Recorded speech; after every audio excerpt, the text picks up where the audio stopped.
The Honda NSX is the rarest car we've ever had in the dealership, and one of the most hyped cars to come out of Japan.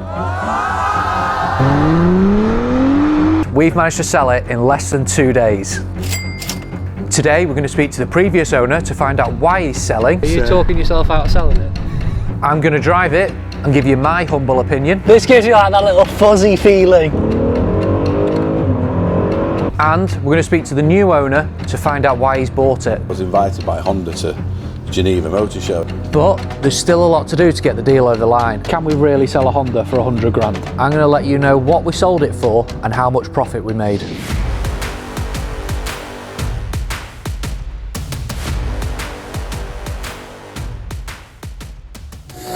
Well, yes, I'm good. How are you doing? Very good. I think the NSX, to be honest, I was going to hold on to it because I think we've got a car there. I mean, there's only 1,400 of them in the world. Yeah. 140 in this country. You know, Jay Leno used to use one as a daily driver.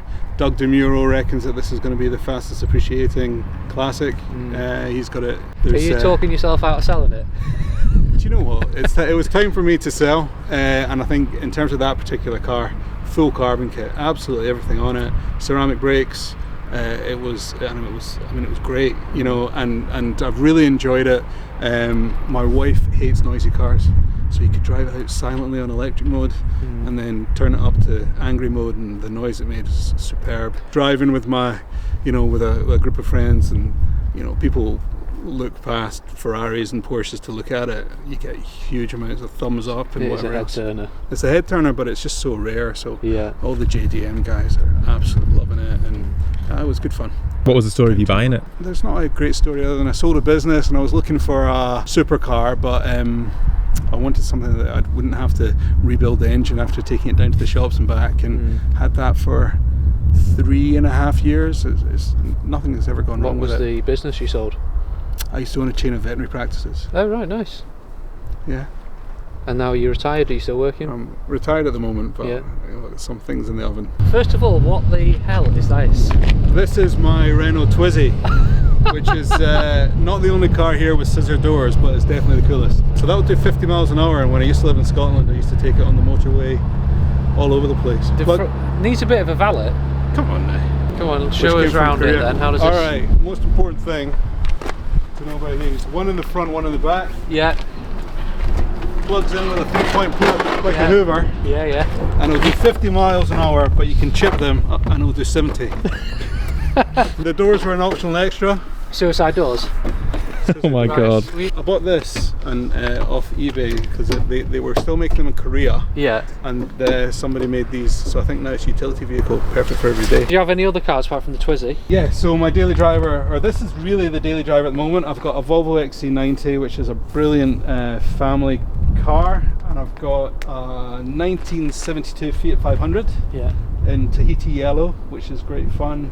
I've got a 1960 VW panel van bus, which is good fun too. Also got a Jaguar X I-Pace, which is a rapid car. And a massive garage, I take it. I've got space. You haven't put the mics on us at all, Mike. This one here. Is that massive mic? Yeah, big mic. How much did you pay for it? Bought it for my business at the time as an advertising vehicle. I think I paid $5 grand for it. I'm going to be disappointed if you don't take it for a proper drive. Jesus. Honestly, great fun. It's cool, isn't it? How much fun, eh? It's a lot of fun. It's got a good turning circle. Yeah, yeah. And then it's like handbrake down there. I like it. You've got an eclectic mix, haven't you? Yeah. Everything all good in terms of NSX? You happy with everything so far? When the money comes from my account, I'll be super happy, but we're not quite there yet. But he's got a very good car there. It'll be good. Amazing. Well, appreciate your business. Cheers. No problem. Thank you very much. What a mad little car. Oh, okay.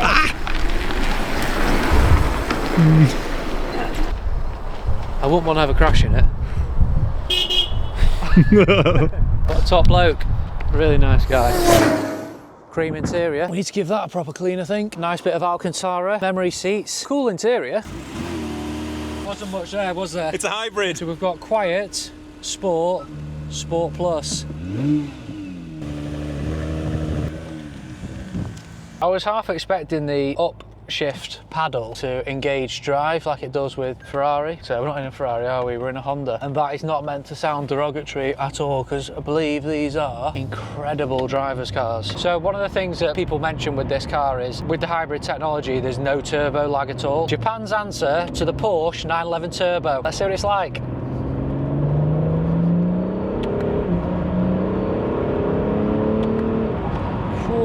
That's like 4,500 revs. It revs up to about 7.5. It picks up well. It feels like it's got a bigger engine than it has. There's so much power low down at like 2, 3, 4,000 revs. It pulls like it's much higher up in the rev range. The suspension's fairly compliant. It does not feel overly firm at all. I thought it was going to be a real bone shaker, but it's not, is it? Electric seat, that's a luxury in a hypercar. Carbon fibre steering wheel, leather trimmed. Now with all the haptic touch on new cars, it is a little bit dated, but it doesn't feel overly dated. It doesn't feel old. The difference with this car and potentially a 911 Turbo or Ferrari, if you see someone driving this car, you know they're a car enthusiast as opposed to just someone who wants to look flash. It's kind of one of those cars, if you know, you know. A lot of car enthusiasts absolutely go bananas for this car, whereas there'll be a lot of people driving high-end Porsches and Ferraris who just want to look the part.